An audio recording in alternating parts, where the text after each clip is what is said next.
So let's talk briefly about uploading your own videos and using YouTube. As I mentioned in the first video, but if you didn't watch that part, you have a channel. It's called My Channel. Click on your picture, go to My Channel. If it hasn't been set up yet, you'll be taken through a series of steps to set it up. You want to name your channel something that's easy to remember. My channel's name is my name. If you want, if you're going to use this with students a lot, you can name it Miss York. You can name it Miss York's Classroom, you can name it anything like that. So it's completely up to you. You can have more than one channel. So you could have a channel like this, and then you could have a Miss York's Cooking channel. You could have any number of channels on your one YouTube account. So I'm just really focusing on having one channel where I keep all of my stuff. And we're going to talk about uploading videos to your channel. So I mentioned this upload button earlier. We're going to click on this upload button here, and it's going to take us to an upload screen, and there are a couple options here. One, we can import videos from our Google Photos if we use that tool, which we haven't really talked about, but it's a great tool for storing your videos and photos. You can set up live streaming on your channel and start that way, or we can just drop files here to upload. So I'm going to do one as an example. I think I've got a test video here. I'm literally going to take this video and I'm going to drop it in. I can also click on this button and then go on my computer and find where that video is saved, but I'm just going to literally drop it right there. And let's take a look at the settings while this video is uploading. I'm going to name my video here. As my video is uploading and processing, I'm allowed to work on all of these things, and it's not actually live until I hit publish.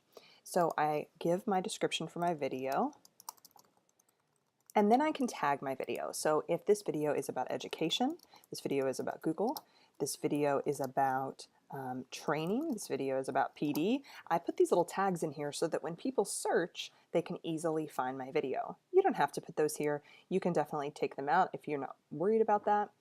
And then we have our most important settings on the right-hand side, which are our our privacy settings.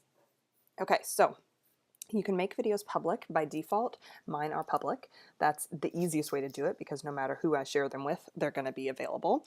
However, if you want a video to be unlisted, you can also do that as well, which means anybody could see it, but they have to have the link in order to see it. It's not going to come up in searches. It's not going to show up anywhere. It's going to be super kind of hidden from the majority of the public.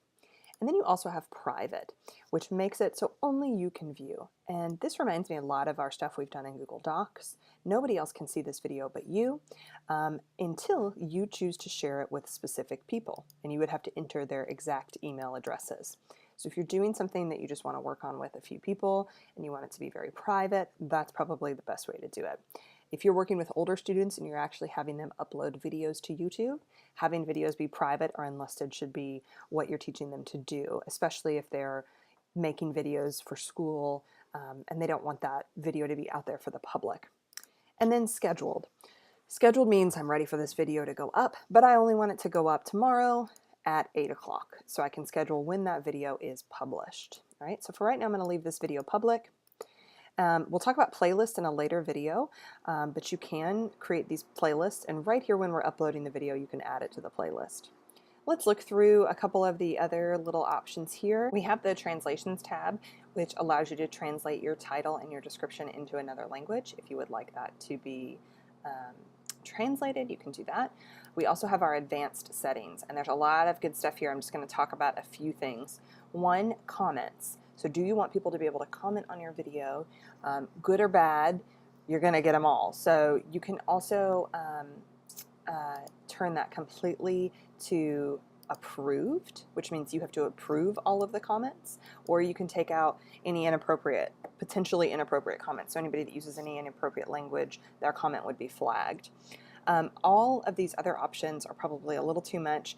We do have the allow embedding option. We'll talk about embedding videos at the end, so you'll probably want to keep that on because we'll use that embedding feature a lot in other Google tools.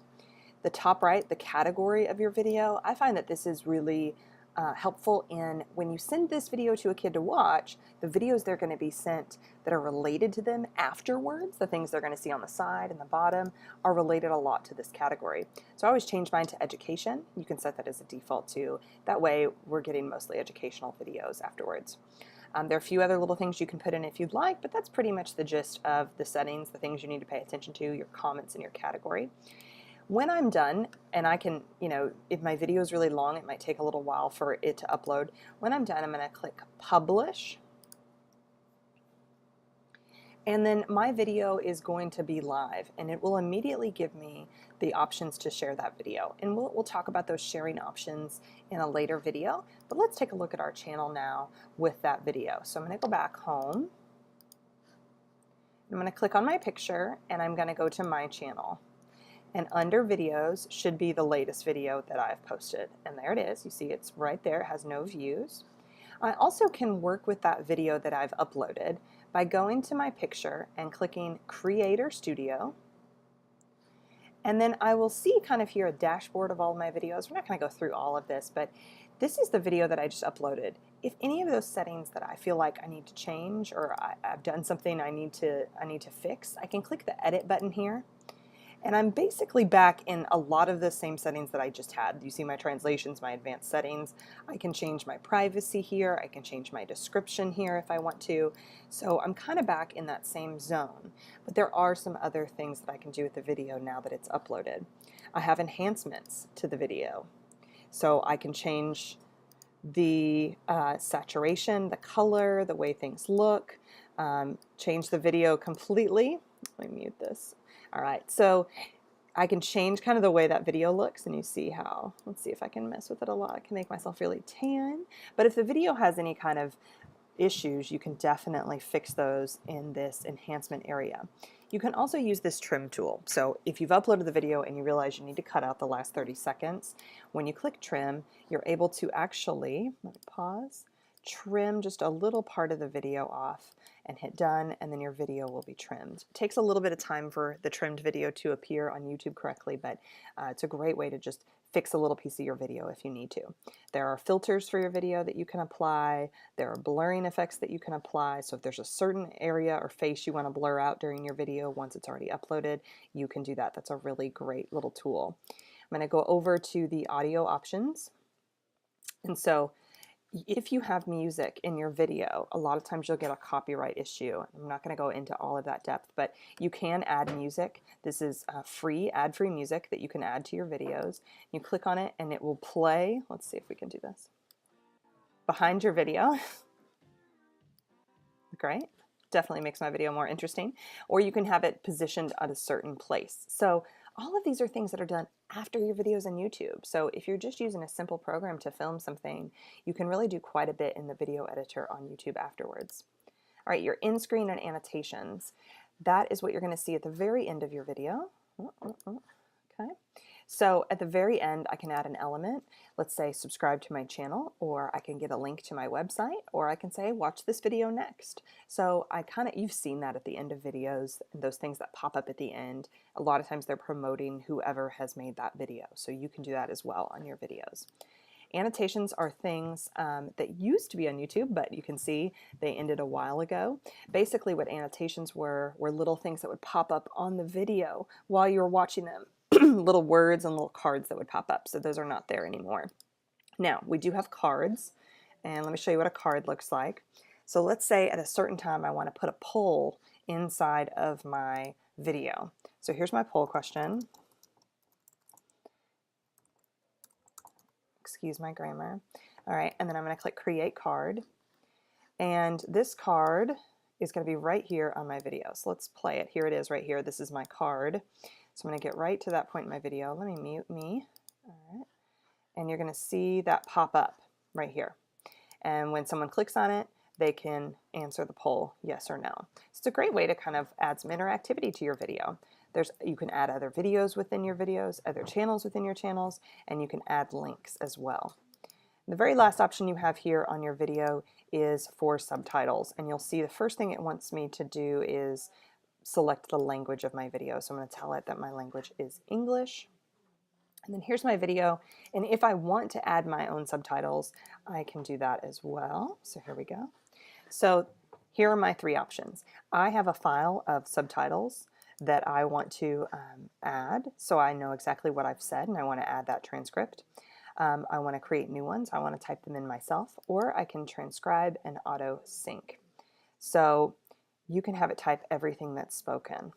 All right, it is a really cool way to transcribe your videos. If for some reason you need that for your students, it's a great, great little feature. All right, so we have been through all of basically the settings in editing a video. Again, I went to my video manager and I just edited the video I had just uploaded. There are some settings here. These are all things we just talked about, except for this download MP4.